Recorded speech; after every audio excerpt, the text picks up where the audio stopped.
Thank you so much for joining us, Tamara. Truly a pleasure having you in India and, of course, on Brand Equity. Great to be here. Thank you very much. Tamara, I'm so excited about this interview because you are probably, if I'm not wrong, the only global CEO in the advertising business. Says a lot, doesn't it?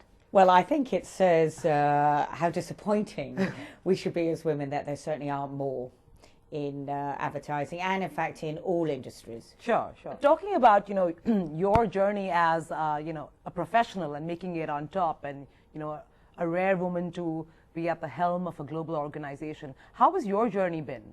I think my journey has been one where I've just focused on what I wanted to do in the vision and not got bothered by the bumps on the way. Sure. Because I think any woman who said they haven't had bumps on the way is not actually being very honest. True. So I certainly, when I was pregnant with my first child, interestingly, someone said I'd ruined my career. Wow. So I have had many things that have created some bumps, but actually I've been very clear about my passion for the work, and I think that is what's kept momentum.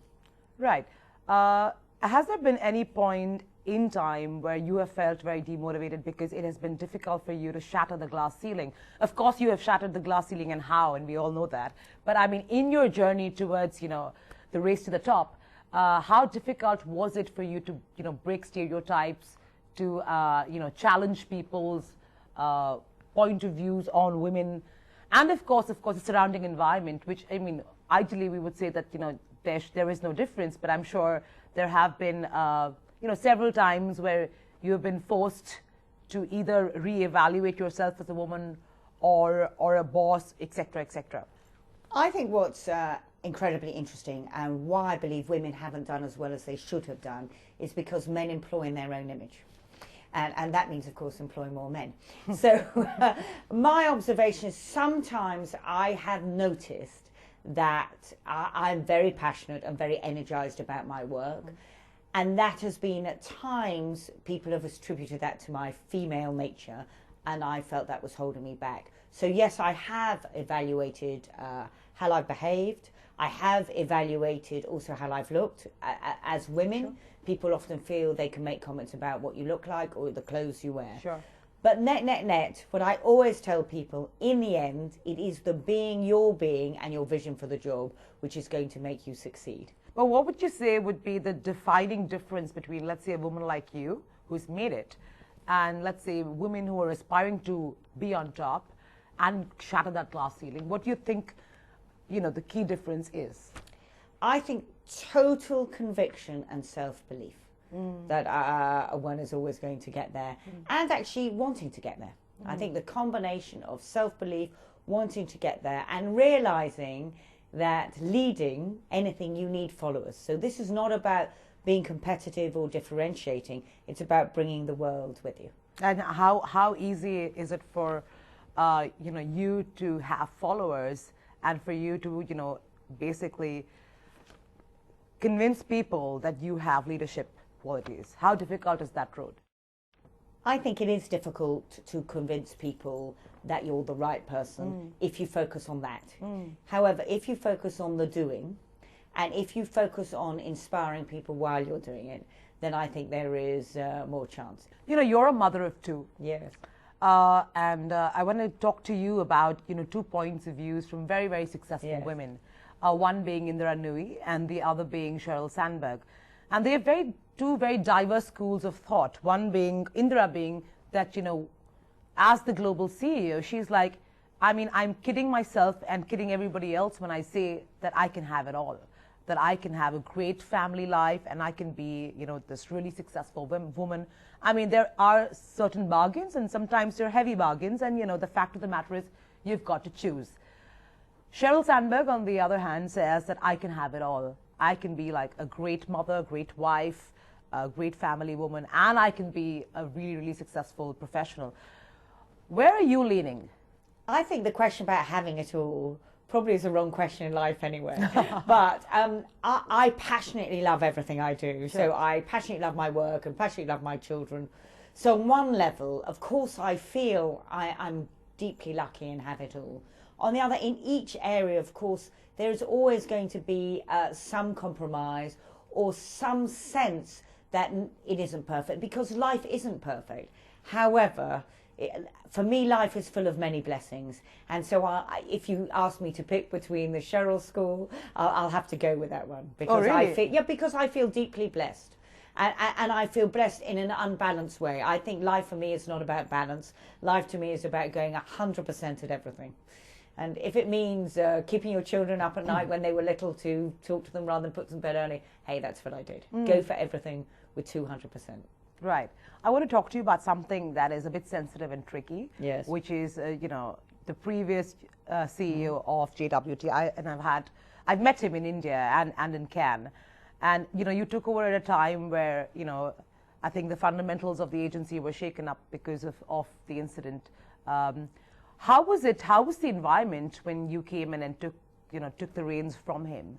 And now that you've settled in and you've understood what happened, how do you think that whole episode has transpired within the cultures of your agency, and what are you doing to ensure that whatever transpired, right or wrong, fair or unfair, how are you ensuring that such behavior is reined in? The first thing to say is, coming in, as you can imagine, as a woman, a global CEO of the oldest advertising agency in the world, was an extraordinary privilege. Of course. And I took it as that privilege, and I took my task of really making sure everyone can be at the best they can be. Yep. So in order to be at the best we can be, and in order to have a company that is delivering ideas in the modern world, I took a view that we need to enable our talent and to be the most diverse company we can be, to have the most divergent views in order to have the best thinking, in order to deliver the best creativity. Mm-hmm. So the task I set myself and the whole company in every office around the world is to say to ourselves, have we got the most divergent and the best capability we can have? And have we got the best culture that enables that? Okay. But what's interesting is that, the woman who had, Erin, your global Copcom person, who actually filed a complaint against Gustavo, was actually joined back. And how's that going? And, how is the whole, environment now with her coming back? She has indeed come back. And I believe in all circumstances, everyone has an entitlement to be given fair voicing, to have fair chances in life. And I don't like all this judgment by social media. So I think that's a terrible thing. How do I feel we're going? In India, we've grown 20%. We'll grow 20% this year. We won 140 pieces of new business. So how do I feel it's going? I think we're going from strength to strength. On another note, leaving the Gustavo episode aside, broadly in advertising, sexism in the world is one, but how is sexism in the advertising business? Not only in terms of, the content we put out, but also in terms of, within the advertising world, because unfortunately, this is a more progressive industry, right? This is a much more hip, much more forward thinking. Despite that, I think women have made a lot more progress in other industries where, not in advertising. Well, I think that's a tremendous question. I'm incredibly disappointed that in our industry, which is about meeting people's needs, about engaging with all the population, that we haven't made more progress. But I absolutely convinced that people have woken up and will do the things that need us to address our representations of the community we live in, not just women, by the way. I mean, I work in America. We don't represent all our ethnic communities to the percentage that we should do. So I think people are now putting a lot of things in place to do that. And the second thing you mentioned, which I think is also critical, is we create ideas that represent our role model, that are role models, that also represent the work, the people we around us. And I don't feel we've represented women always in the right way. There have been a fair bit of stereotyping. So I'm really expecting and hoping, because of me being the CEO, and because of the enormous work we've done in the agency, that we will be much better at not stereotyping, at really representing all communities as they are. Also, when I look at India, which I'm incredibly proud of, and because I'm here, we have 50% of our leadership being women in India, probably the greatest percentage. So I think it just shows with the right leadership and putting the right people in place, we can make enormous change. Tamara, I find it interesting that you say that people have finally woken up. to Yes. gender equality, because you know and I know that we've just gone through a presidential election, and we saw we saw those campaigns. And before I want to talk to you about really analyzing both those campaigns, Yes. I want to first talk to you about how much of it do you think was the fact that America didn't want a woman on top? I actually think very little is about wanting a woman on top. I think the election from America, I could talk about Brexit, if you like, it was about the fact that probably 20 to 30% of the communities in both countries felt excluded from the wealth that has been taking place through globalization and the technological revolution. I think those elections, and I think particularly the Donald Trump election, was about exclusion, was about not understanding that many people had not had the wealth and advantages from the growth that America had seen. And I think, interestingly, the media and even some of the pollsters had not understood and had not gone to those communities to realize how disillusioned and disenfranchised these people felt. So you don't think that, a campaign that was so sexist, that was so over the top, that was almost derogatory,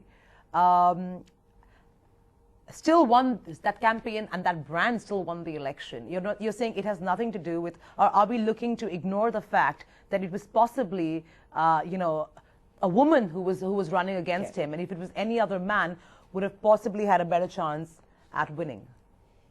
I think the narrative in the American election was incredibly disappointing and shocking, and we need really to think about that as we go forward.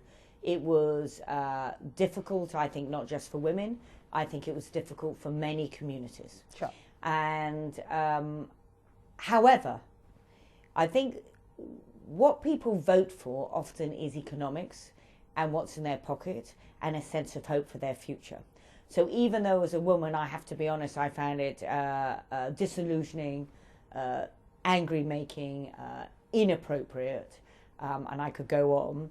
I think in reality, for women and for men, they wanted, certainly those excluded, a sense of hope and a lack of fear about what was going to happen to them for their jobs and for their lives.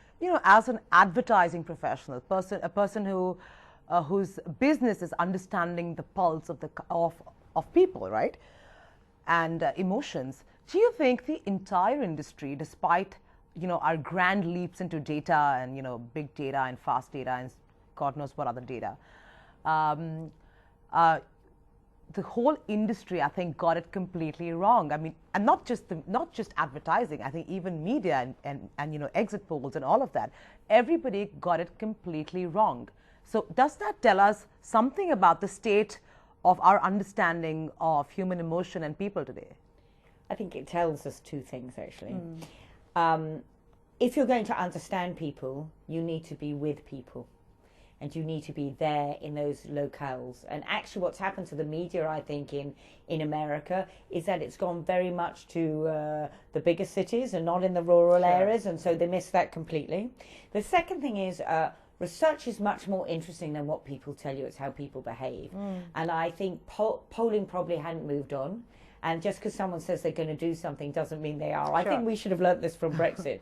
So listening to people more actively, listening to what drives them. So a moment about J. Walter Thompson. I have to say we did predict. Okay. We did predict this. And I'm going to tell you why we did. Because we looked at motivations and we didn't look at how they said people were going to vote. And we looked at anger and we looked at how if people wanted to change. And because anger was high and that people wanted to change, then we thought that was predictive of Trump. And what we did is we took out New York from our polling and we took out some of the cities in California. And that's how we got it right. Oh, is it? Yes, it's very interesting. So not to look at what people say, but to look at what are the motivations behind them and how they feel. So what would you say the fate of research will be after both these very large events, Brexit and the presidential elections? We got to our conclusion through research. Okay.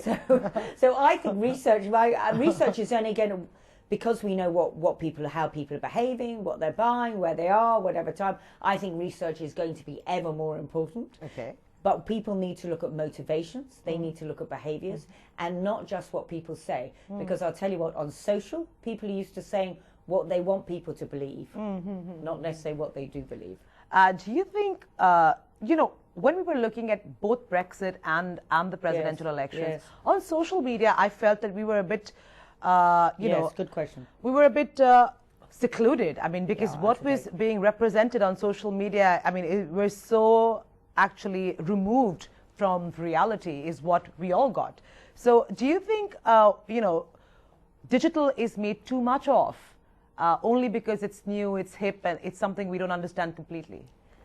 I am very concerned, genuinely, about the digitalisation of news stories. We heard a lot about fake stories.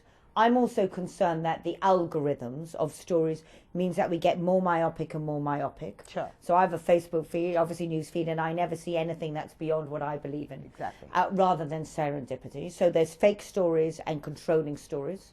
I'm also concerned that in a world where people aren't used to academic exploration, that people don't ask fundamental questions anymore, so that the truth people see in so many characters what they believe. Sure. I think that's going to have a very damaging effect on democracy, because it actually will be about money in order who gets in, not about people having a point of view, because they won't have access to a point of view.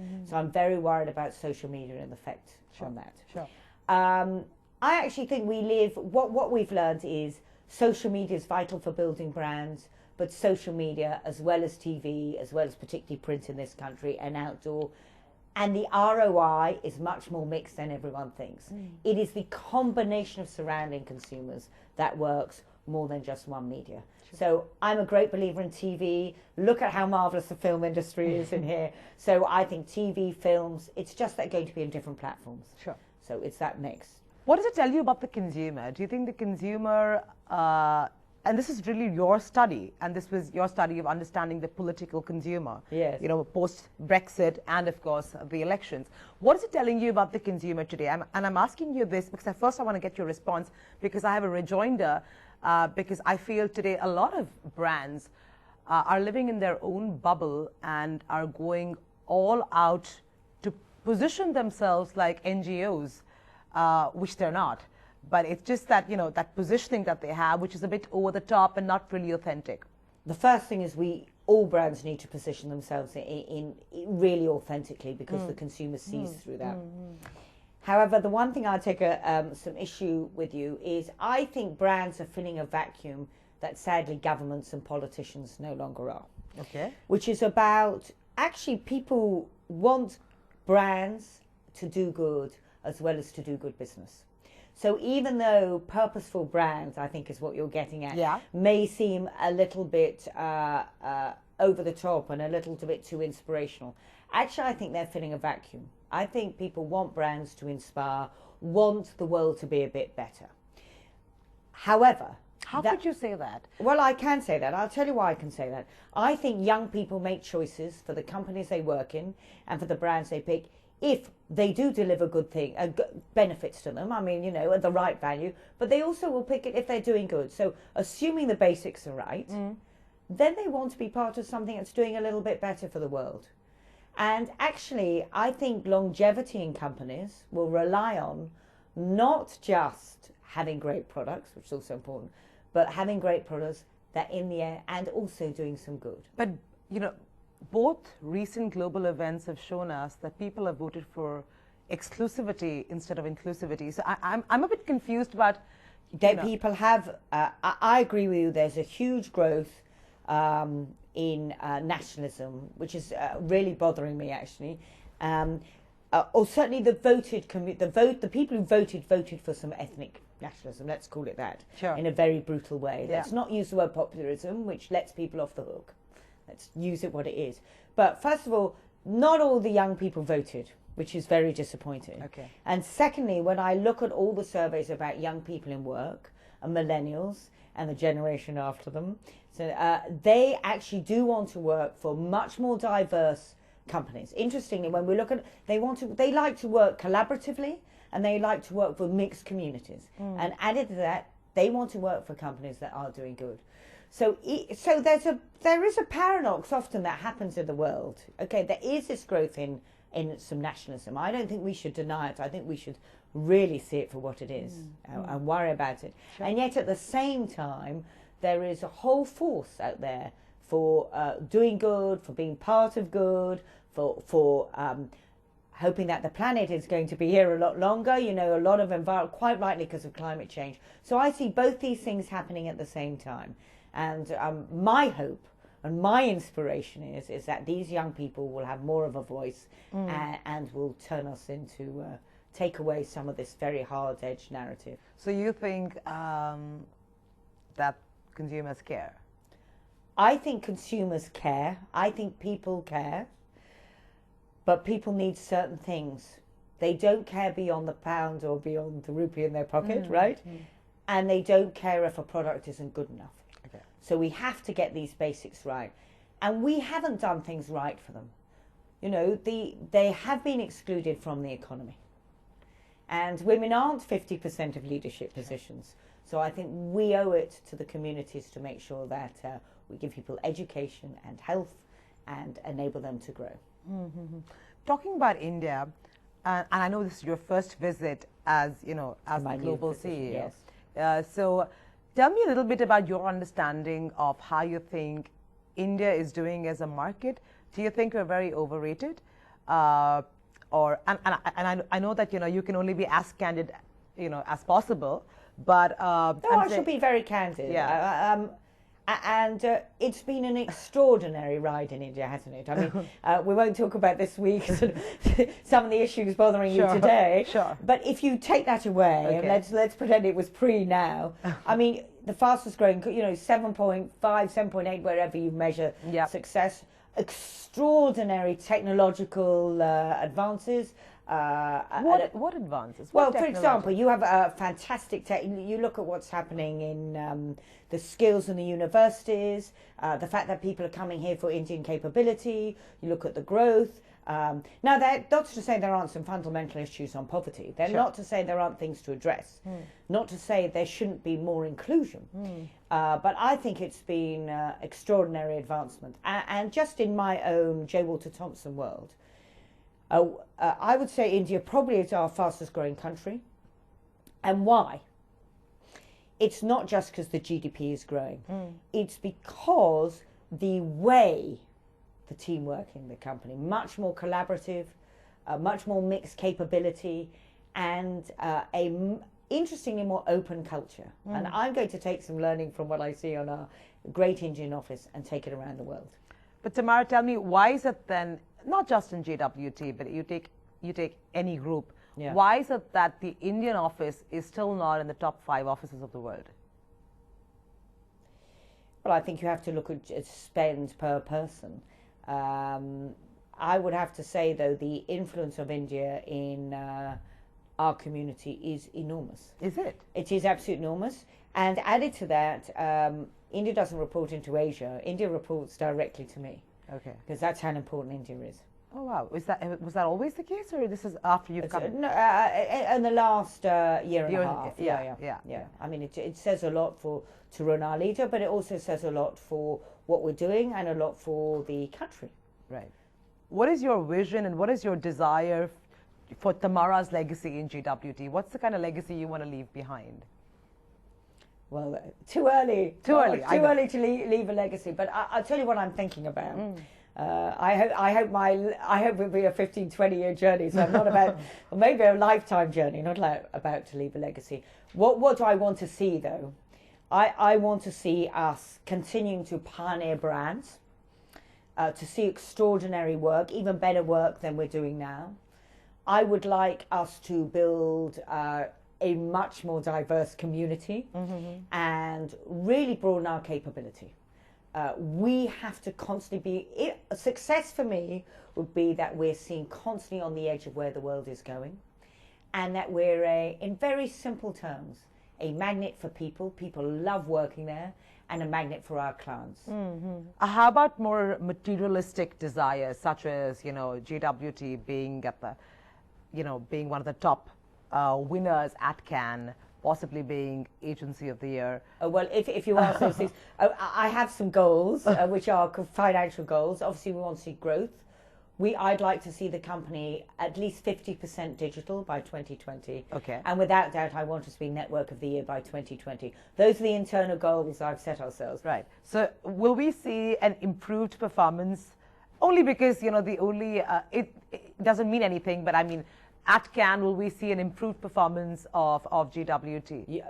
To be clear, we measure ourselves very strictly. This is nothing fluffy. We went from 18 the year before in Cannes. We're now 82 Cannes Awards. As you know, we won Go Fest here. So we are very clear. You will see continual performance in Cannes. I will measure myself to that and hold myself to account, as I will hold our whole team to account. Absolutely. On that note, Tamara, thank you so much. God bless. It's been a complete pleasure, and kudos to you for achieving what you have, and hopefully many women will follow in this industry. Hope so. See you soon.